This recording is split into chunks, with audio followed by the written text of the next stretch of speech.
Hi friends, welcome to my channel. Chettinad special உட்காரை எப்படி செய்யணும்னு பார்க்கலாமா?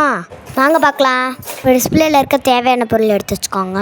இப்போ வாங்க வீடியோக்குள்ளே போகலாம். இப்போ ஒரு பேனில் 1.5 கப் நாட்டு சக்கரை போட்டுக்கோங்க. அதோட வெயிட்டு 250 கிராம். இப்போ அந்த நாட்டு சக்கரை மூங்குற அளவுக்கு தண்ணி ஊற்றிக்கோங்க. நாட்டு சக்கரை கரையிற வரையும் நல்லா மிக்ஸ் பண்ணிக்கோங்க. அதுக்கப்புறம் அந்த சக்கரை பாகை எடுத்து தனியாக வச்சுக்கோங்க. இப்போ ஒரு பேனில் 1/2 கப் பாசிப்பருப்பு கழுவி எடுத்து வச்சுக்கோங்க. அதோட வெயிட்டு 100 கிராம். இப்போ 1/2 கப்பு பாசிப்பருப்புக்கு 1.5 கப் தண்ணி ஊற்றிக்கலாம். இப்போ அதை நல்லா வேக வச்சுக்கலாம். குக்கரில் வச்சிங்கன்னா நல்லா மசிஞ்சிடும், அதனால நம்ம சட்டியில் வைக்கிறோம். பருப்பு ரொம்ப மசியக்கூடாது.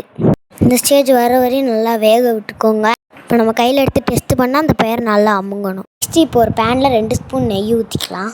இந்த நெய் நல்லா காஞ்சக்கப்புறம் தேவையான அளவு முந்திரி போட்டுக்கோங்க.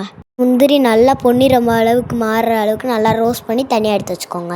இப்போ அதே பேனில் 1/4 கப்பு ரவை சேர்த்துக்கலாம். அதோட வெயிட் 50 கிராம். நீங்கள் ஸ்டார்டிங்லேருந்து எந்த கப்பில் அளவு எடுக்கிறீங்களோ அதே கப்பில் தான் எல்லாத்துலேயும் அளவு எடுங்க.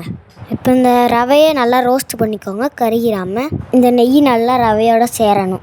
இந்த மாதிரி வர வரைக்கும் நல்லா மிக்ஸ் பண்ணிக்கலாம். இப்போ இந்த ஸ்டேஜில் நம்ம வேக வச்சுருக்க பாசிப்பருப்பை ஆட் பண்ணிக்கலாம். இந்த பாசிப்பருப்பு ரவையோட மிக்ஸ் ஆகிற வரைக்கும் நல்லா மிக்ஸ் பண்ணிக்கலாம். இப்போ இந்த மாதிரி நம்ம ஆட் பண்ணிக்க ரவையே தெரியாத அளவுக்கு நல்லா மிக்ஸ் பண்ணிக்கலாம். இப்போ இந்த ஸ்டேஜில் 1/4 கப் துருவின தேங்காய் சேர்த்துக்கலாம். நான் மிக்சியில் பல்ஸ் மூடு போட்டு எடுத்து வச்சுருக்கேன். நீங்கள் திருவின தேங்காய் கூட ஆட் பண்ணிக்கலாம். இந்த மாதிரி நல்லா திரள்ற அளவுக்கு மிக்ஸ் பண்ணிக்கலாம். இந்த ஸ்டேஜில் நம்ம எடுத்து வச்ச வெள்ளைப்பாகை ஆட் பண்ணிக்கலாம்.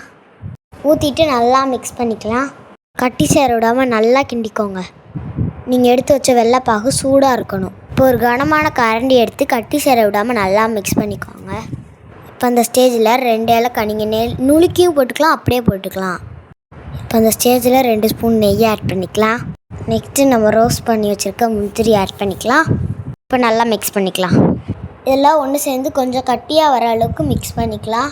இது மாதிரி உங்கள் வீட்டில் ட்ரை பண்ணி பார்த்துட்டு டேஸ்ட் எப்படி இருந்துச்சுன்னு கமெண்ட்டில் சொல்லுங்கள். மறக்காமல் லைக் பண்ணுங்கள், சப்ஸ்கிரைப் பண்ணுங்கள். தேங்க்ஸ் ஃபார் வாட்சிங். நெக்ஸ்ட் வீடியோவில் பார்ப்போம். Bye guys.